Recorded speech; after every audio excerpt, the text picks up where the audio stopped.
What's going on, dudes? James here, and we're back with another speed upgrade. It's in my hands. It is a hand-me-down from another fellow speed person who blew up their motor, as one does.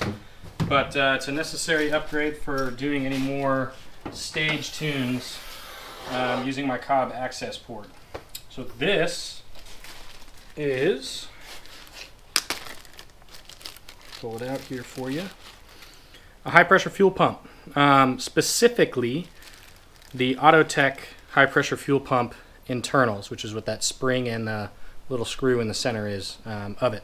So I'm debating whether or not I want to take this apart and just swap the internals from this one into mine, because I'm not getting this kit brand new.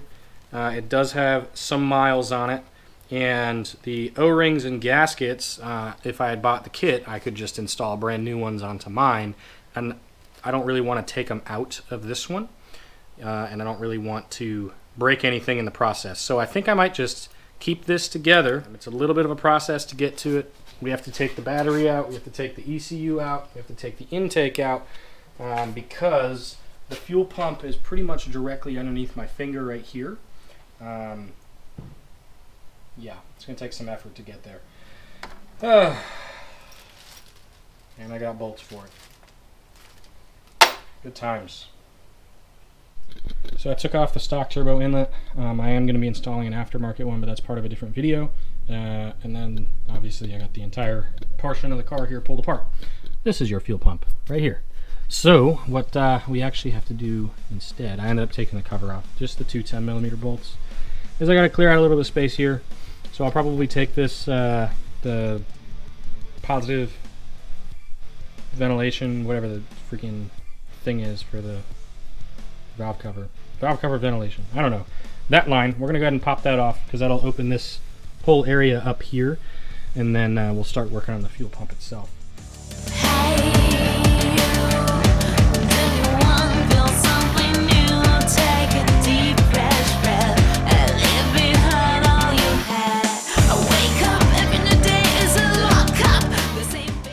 So up underneath here, there's really no good angle for me to get the camera in for you, but there is a coupler. Actually, you know what I can do? I can show you with this one.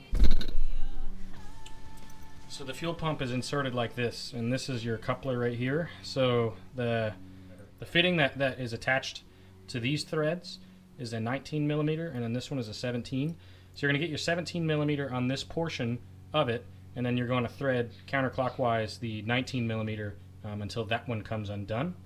And then from there, we're going to be getting these 3 bolts, 1, 2, and 3. They are this really awkward star head, as you can see here. So I don't know what size that is necessarily, but I'm sure I have something.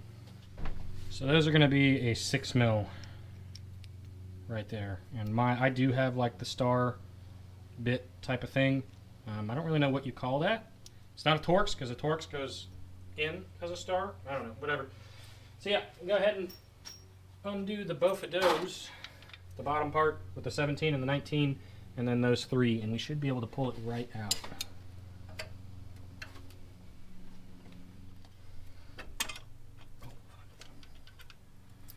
All right, there you have it. Fuel pump is out, but yeah, you can see the whatever paint was on the factory fuel pump, it looks like it's flaking off on all of them, so that's unfortunate. Do a quick side-by-side here. The left one is the one that I just pulled out of my car, and the right one is the one I'm about to install. All right, well, we're going to go ahead and reverse the process to get this one put in. Align this here, and there is a little alignment rod, which is pretty nice, but make sure that the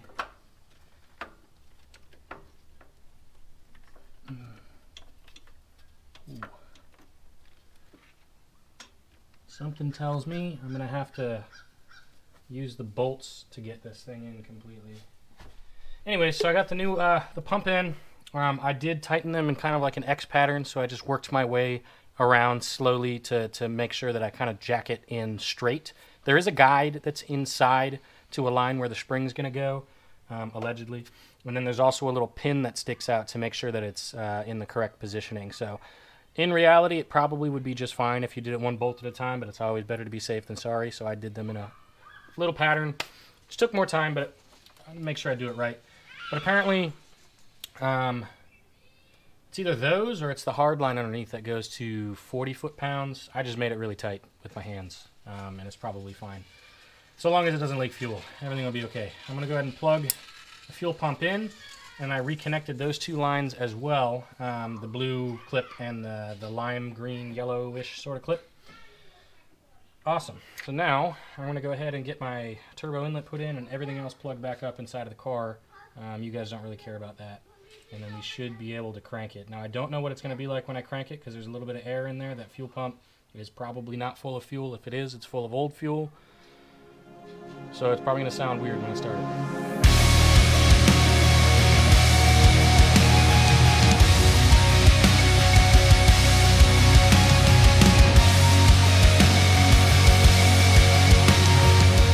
I'm going to go ahead and prime the fuel pump by turning the car on, giving it a second, letting the fuel pump run, and then back to off, on, off, on, off. We'll do that 3 times because this was people were recommending online.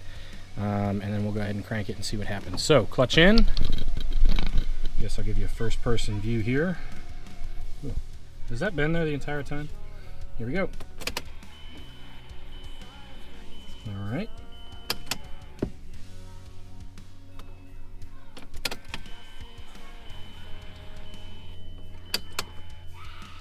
Here we go again. Here we go.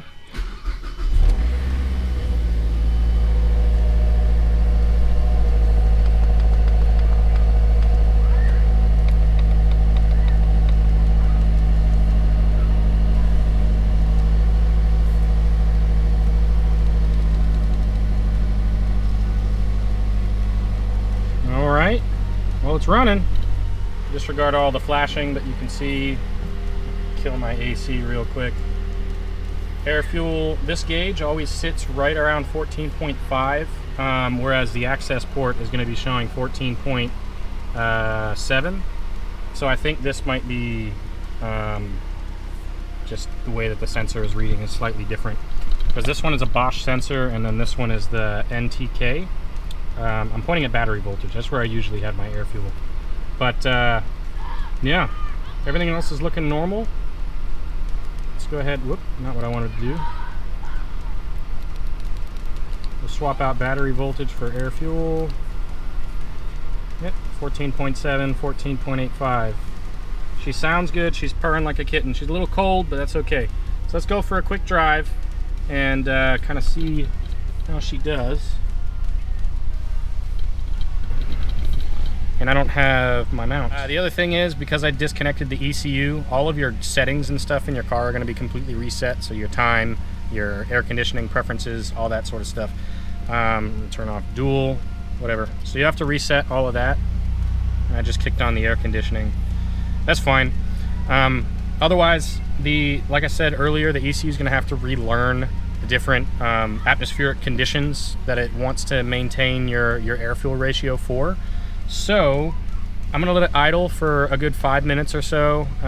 We're at 67 degrees and whatever, so we're gonna let it idle for a minute and let the ECU learn how it likes to idle as the engine warms up. And then once the engine is up to temperature, as will be reflected by my temperature gauge over here, because that only reflects once the thermostat opens, meaning the engine is at about 170 degrees, which is good. Then we'll go for a drive, and I'll talk to you when we get back. The other thing I'm going to do real quick, I'm not going to be able to see much, but I'm going to lay on the ground here. Just look underneath to see if I see any sort of drips. I know that the microphone is picking up mostly the engine noise rather than my voice right now, so I'm sorry about that. But I just wanted to make sure that we didn't have any sort of fuel leaks or anything underneath the car. It wasn't dripping before, but obviously we just put 1,800 pounds of fuel against the unions that I definitely torqued down to the proper spec. And I don't know, so let's go for a drive. The engine's up to temp. My water temperature gauge down here is reflecting, so I'm gonna go ahead and bring it up to 3,000 and then push it into boost and see how it feels. Yeah, pretty pretty good. I'm not going to notice any changes in the drivability of my car. But that's fine.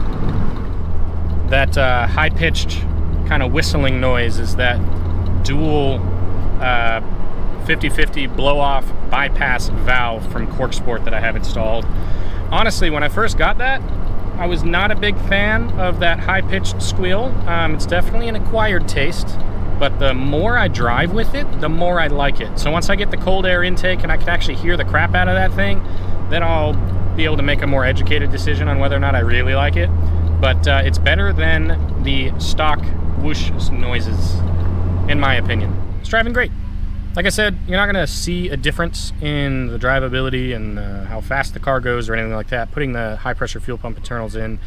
But the stock fuel pump is one of the likely failure points when you start adding power mods and that kind of stuff to the 2.3-liter Mazda DISI, the direct injection fuel injected is what DISI stands for. Anyways, the 2.3-liter 4-cylinder that the Speed 3 has, the fuel pump is kind of a weak link. So it is incredibly recommended across the platform to just upgrade to the high pressure fuel pump internals. I have the Autotech fuel pump internals. There is a couple other brands that are out there, but Autotech is the main one, I believe. It's the one that's supplied by COBB Tuning, at least. But yeah, so that was a quick install. With filming, it took me probably an hour, and that was also doing my turbo inlet pipe at the same time. So it really wasn't that bad, maybe an hour and a half. But yeah, so I don't know. Now I can start installing some power mods and adding some new stage off-the-shelf tunes, and then one day maybe I'll be not poor and I can go to an actual tuner so that I can get some custom tuning done on my car. But all right, well, I hope you guys have enjoyed. If you have, then come back and see me again. Always looking for the next upgrade for this car. I got intercooler piping over there and a front mounter intercooler that I'm going to be doing at some point. I got to order my cold air intake so I can get that installed. I got to do the full turbo back exhaust. I got plans, man. So if you guys want to see more about the Speed 3 and the progress of this specific build, then definitely stick around. And I will see you on the next one. Remember to live from dusk till dawn. See you later, my guys.